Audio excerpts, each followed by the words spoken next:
Polisi amalkan aset kita dong. Masa preman mau Kuasa hukum pemilik rumah toko ini menolak eksekusi pembongkaran yang sedianya dilakukan oleh Pengadilan Negeri Kendari.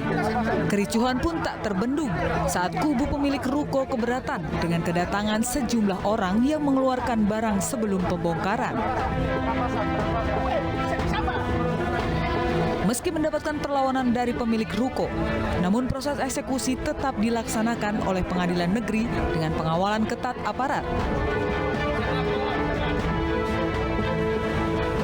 Eksekusi 3 bangunan ruko ini dilakukan berdasarkan risalah lelang atas dasar kredit macet oleh pemilik ruko. Atas dasar atas nama siapa? Ini si Sunartiga Pak ya? Nah, dia kredit macet. Akhirnya BRI mengajukan melelang melalui KPKN. Saya kira itu ya. Kenapa pengadilan tidak memberi waktu kepada kita untuk pengadilan memutus perkara ini? Apakah memang barang ini yang dimaksud oleh saudara itu adalah ada di atas ruko ini yang sertifikat itu atau tidak? Mengantisipasi kericuhan lanjutan, aparat terus berjaga di sekitar lokasi eksekusi.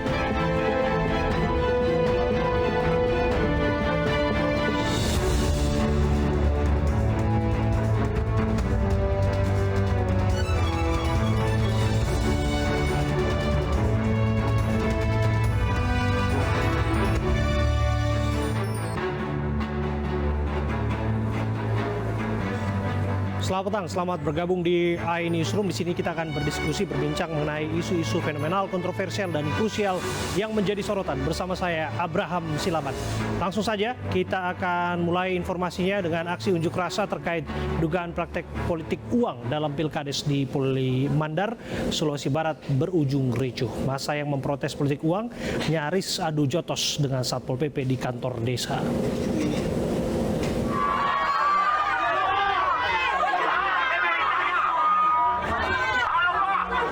Kericuhan para pendukung salah satu calon kepala desa di Polewali Mandar, Sulawesi Barat ini pecah lantaran kecewa ada dugaan praktik politik uang dalam kancah pemilihan kepala desa yang dilakukan calon kepala desa incumbent. Massa yang meminta bertemu dengan panitia Pilkades berusaha merangsek masuk ke dalam kantor Pandes. Namun mereka dihadang petugas Satpol PP dan aparat kepolisian hingga nyaris adu jotos. Massa juga menuding adanya main mata antara calon kepala desa incumbent atau pelaku politik uang dengan pemerintahan desa.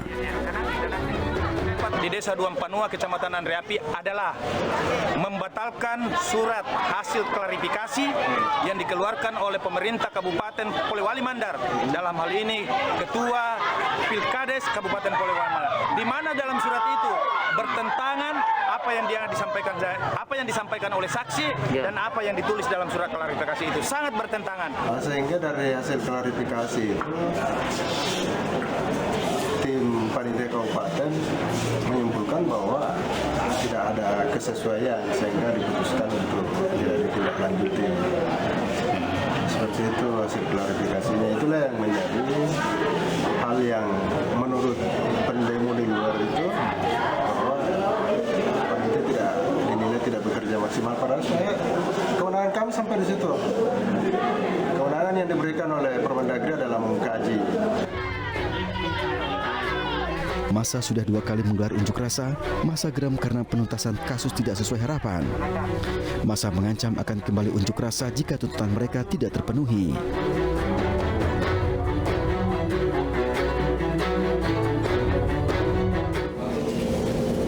Ratusan buruh berdemo di depan Balai Kota DKI Jakarta siang tadi menolak penetapan UMP.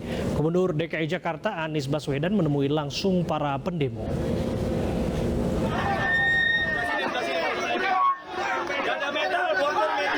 Memecah kerumunan para buruh, Gubernur DKI Jakarta Anies Baswedan keluar di depan Balai Kota DKI Jakarta siang tadi. Anies menemui langsung para buruh yang berdemo menolak penetapan UMP DKI Jakarta tahun 2022. Sambil duduk di tengah pendemo, Anies menyebut pihaknya telah menyurati Menaker untuk meninjau kembali formula penetapan UMP DKI. Anies juga mengakui adanya penurunan kenaikan UMP tahun 2022 dibandingkan tahun sebelumnya. Tetapi ketika ditetapkan untuk tahun 2022 hanya 0,85%, kami pun berpandangan ini angka yang terlalu kecil untuk buruh di Jakarta. Jadi ketika ada ini, apa yang kita lakukan? Kita bersurat kepada Kementerian Tenaga Kerja. Kita mengatakan formula ini tidak cocok untuk diterapkan di Jakarta. Formula ini kalau di Jakarta tidak sesuai, karena itu kita mengirimkan surat sesuai dengan prosedur bahwa formulanya harus memberikan rasa keadilan. Masa dari berbagai organisasi buruh ini berlangsung sejak Senin siang. Mereka menuntut UMP DKI Jakarta tahun 2022 sebesar 7 hingga 10%. Sementara berdasarkan PP nomor 36 tahun 2021, kenaikan UMP DKI hanya 0,85%. Ratusan buruh dari berbagai daerah melakukan aksi ke jalan. Aksi dilakukan untuk menuntut dan mengawal penetapan upah buruh tahun 2022.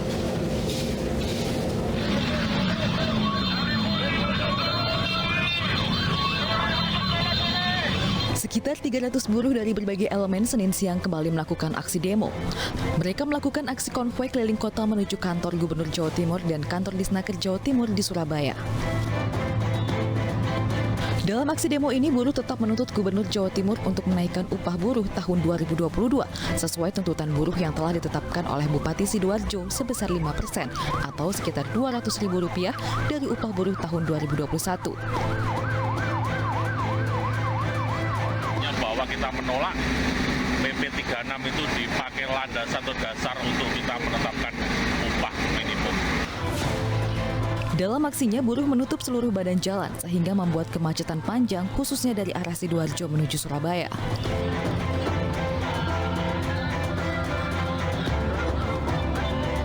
Untuk menetapkan upah minimum UMK kabupaten kota sesuai rekomendasi bupati wali kota yang. Sementara itu di Bandung, Jawa Barat, ribuan buruh dari berbagai serikat buruh di Jawa Barat juga kembali turun ke jalan. Aksi ini untuk mengawal penetapan upah minimum kota Kabupaten 30 November esok oleh Gubernur Jawa Barat Ridwan Kamil. Para buruh mengancam aksi hingga malam hari jika gubernur tidak menetapkan UMK sesuai dengan rekomendasi terakhir dari bupati dan wali kota. Tidak ada kalimat bahwa ini akan diminta dikembalikan. Malam itu Zoom meeting dengan gubernur dengan Kapolda, nggak ada pembahasan itu. Tapi pagi-pagi kita terima dari beberapa kadis dan beberapa bupati, kita ada fit-count pagi-pagi disuruh untuk merevisi. Itu yang membuat kita Menurut data yang diterima oleh buruh, kenaikan setelah keputusan MK, Kota Bandung dan Kabupaten Bandung mengalami kenaikan 5%. Jika gubernur tidak menetapkan UMK sesuai dengan rekomendasi ini, maka buruh mengancam Selasa esok 30 November akan kembali turun ke jalan dengan aksi yang lebih besar. Polisi telah menetapkan 5 orang tersangka dalam kasus bentrokan antar Ormas Pemuda Pancasila dan Forum Betawi Rempuk. Identitas kelima tersangka merupakan anggota Pemuda Pancasila.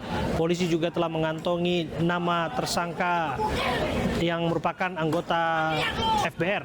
Sebelumnya, bentrokan terjadi antara dua kelompok massa dari Ormas Forum Betawi Rempuk dan Pemuda Pancasila. Bentrok terjadi di Pasar Lembang, Ciledug, Tangerang, Banten, Jumat malam lalu. Sejumlah orang terluka akibat senjata tajam. Menurut warga, kedua ormas ini memang kerap bertikai dan meresahkan warga.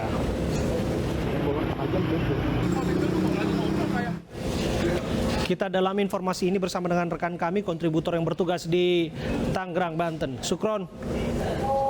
Ya, Abraham. Ya, kalau kita mau tahu motif para tersangka ini sebetulnya apa?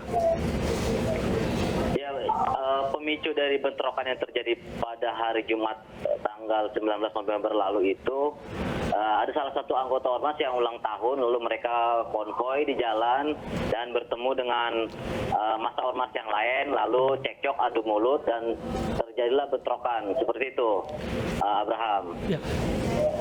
Masa iya hanya sebatas bertemu di jalan terjadi gesekan, sementara warga kan sudah mengakui bahwa antara kedua ormas ini sering bertikai.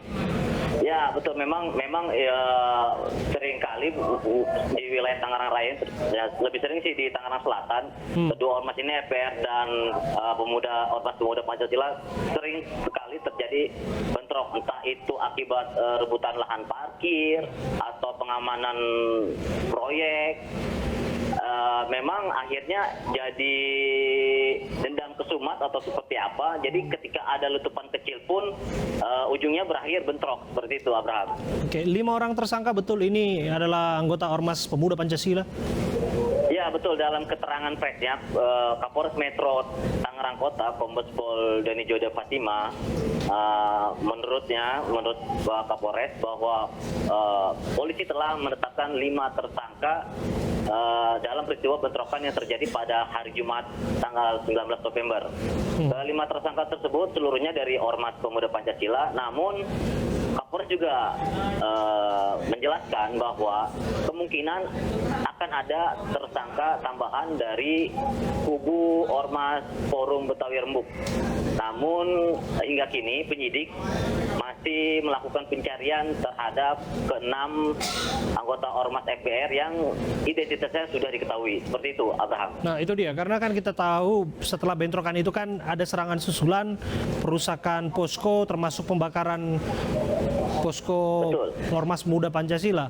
Apakah orang-orang yang bertanggung jawab di balik ini juga sudah diamankan petugas? Hingga saat ini polisi belum mengamankan dari pihak Ormas FPR, Abraham. Menurut keterangan Kapolres, penyidik masih melakukan pengejaran terhadap anggota Ormas FPR yang identitas sudah diketahui. Seperti itu, Abraham. Ini pertanyaan terakhir, Sukron. Kalau Anda baca suasana dan situasi di tempat Anda melaporkan, di tempat yang dikhawatirkan masyarakat terjadi gesekan, apakah sebetulnya sudah dirasa aman oleh warga? Karena memang ini sebenarnya warga pun sudah agak muak juga, sudah dalam beberapa kali kita ke lokasi kejadian, warga pun sudah jengah terhadap perilaku ormas-ormas tersebut. Mungkin nanti bukan ormas antar ormas, mungkin bisa jadi nanti ormas dengan warga setempat, karena kejadiannya kemarin kan persis di depan pasar Lembang. Hampir sebagian besar pedagang itu mengeluhkan akibat terjadinya bentrokan tersebut, karena harusnya pasar Lembang kan ramai memang di malam hari, harusnya jam-jam seperti itu pasar sedang rame-ramenya. Gara-gara kejadian tersebut, pelanggan-pelanggan yang biasa membeli pisang di pasar Lembang akhirnya tidak ada, dan pedagang pun mengeluh karena omset dia lumayan, terpaksa mereka harus kehilangan penghasilannya. Pedagang pun sudah mengancam bahwa jika terjadi bentrokan di sini lagi, maka nanti akan dengan pedagang mungkin bentroknya. Itu yang kita tidak harapkan terjadi, karena selain bahwa para pembeli yang takut ke sana, khawatirnya juga kan dagangan mereka rusak akibat bentrokan yang terjadi. Tapi dan pedagang dan warga juga berharap kepolisian dapat menindak tegas. Mungkin ini akhirnya polisi bergerak cepat. Baru kali ini setelah beberapa kali bentrokan, baru kali ini polisi akhirnya menetapkan tersangka, Abraham. Oke, pesannya tersampaikan. Saya pikir otoritas yang berwenang seharusnya mendengarkan ini dan melakukan upaya terbaik untuk memastikan situasi kondusif dan aman dirasa oleh warga yang menjadi ladang perekonomian mereka di daerah pasar sana. Terima kasih ya atas laporan Anda, Sukron, dari Tangerang, Banten. Pemirsa, sepak terjang organisasi masyarakat akhir-akhir ini menjadi sorotan banyak pihak. Kami hadirkan informasinya saat lagi untuk Anda.